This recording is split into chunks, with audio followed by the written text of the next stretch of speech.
Hi friends, welcome to சமையல் stories. இன்றைக்கி கிறிஸ்பியாக சுவையாக ஒரு போண்டா தான் செய்ய போகிறோம். வாங்க. ஒரு பெரிய வெங்காயத்தை பொடிசாக நறுக்கி வச்சுருக்கேன், 2 பச்சை மிளகாய் நறுக்கி வச்சுருக்கேன், கொஞ்சம் கொத்தமல்லி கருவேப்பிலையை நறுக்கி வச்சுருக்கேன், ஒரு 200 கிராம் இட்லி மாவு எடுத்திருக்கேன். அதுக்கு நம்ம ஒரு 3 ஸ்பூன் மைதா மாவு தான் சேர்க்க போகிறோம். மைதா ரொம்ப சேர்த்துடாதீங்க. மைதா ரொம்ப சேர்த்துட்டோம்னா ஜவ் மாதிரி ஆகிடும், கிறிஸ்பியாக இருக்காது. இப்போது இதை மாவு கெட்டி இல்லாமல் நல்லா கலக்கி விட்டுருங்க. அடுத்து கொஞ்சமாக சால்ட் போட்டிருக்கேன், வெறும் மிளகாத்தூள் கொஞ்சமாக 1/4 ஸ்பூனுக்கும் கம்மியாக போடுறேன். இப்போ இதையும் நல்லா மிக்ஸ் பண்ணி விட்டுடலாம்.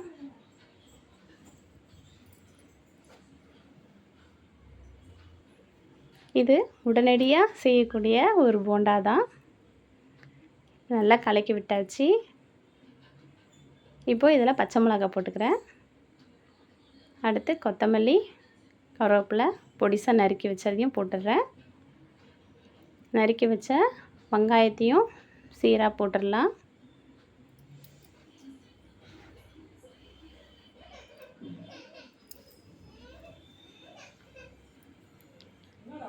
இது செய்ய ரொம்ப டைம்லாம் எடுக்காது ஃப்ரெண்ட்ஸ். உடனே குழந்தைங்களுக்கு ஏதாச்சும் செய்யணுன்னா உடனே ஏதோ ஒன்று செய்யலான்னா இதை உடனே செஞ்சு கொடுத்துடலாம். நீங்கள் இதை நல்லா மிக்ஸ் பண்ணி விட்டுருங்க.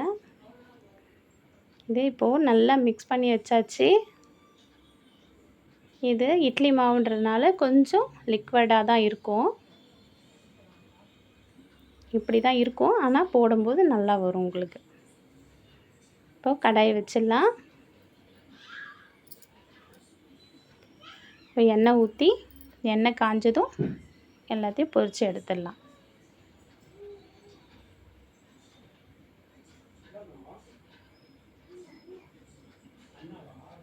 ஓகே, எண்ணெய் காஞ்சிடுச்சுன்னா அடுத்து ஒன்று ஒன்றா போட்டுடலாம்.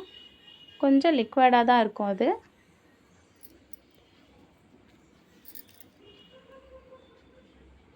இது நான் சின்ன சின்னதாக தான் போட்டிருக்கேன். உங்களுக்கு வேணால் கொஞ்சம் பெரிய சைஸாக போட்டுக்கலாம். குழந்தைங்கெல்லாம் கொஞ்சம் சின்னதாக போட்டு கொடுத்தா இன்னும் முருகலாக நல்லா சாப்பிடுவாங்க.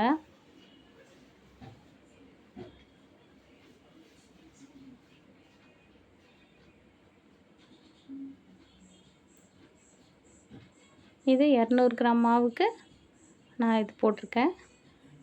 நீங்கள் இன்னும் வேணும்னா ஒரு கப் மாவு எக்ஸ்ட்ரா போட்டுக்கோங்க. அதே மைதா மாவு 3 ஸ்பூன்றது 6 ஸ்பூன் போட்டுக்கோங்க. இது சூடாக இருந்துச்சுன்னா சாப்பிட்றவங்க சாப்பிட்டுட்டே இருப்பாங்க, நம்ம செஞ்சு கொடுத்துட்டே இருக்கிற மாதிரி இருக்கும்.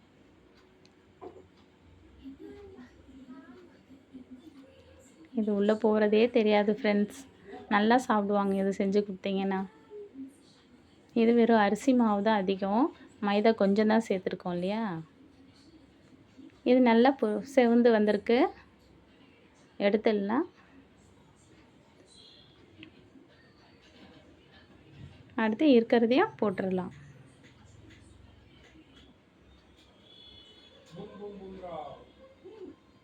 ஓகே, இதையும் எடுத்தாச்சு.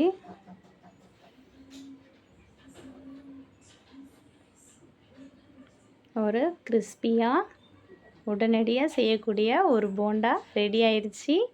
ஓகே, இது நல்லா மேலே கிறிஸ்பியாகவும் உள்ளே நல்லா சாஃப்டாகவும் சூடாக சாப்பிடும்போது சூப்பராக இருக்கும்.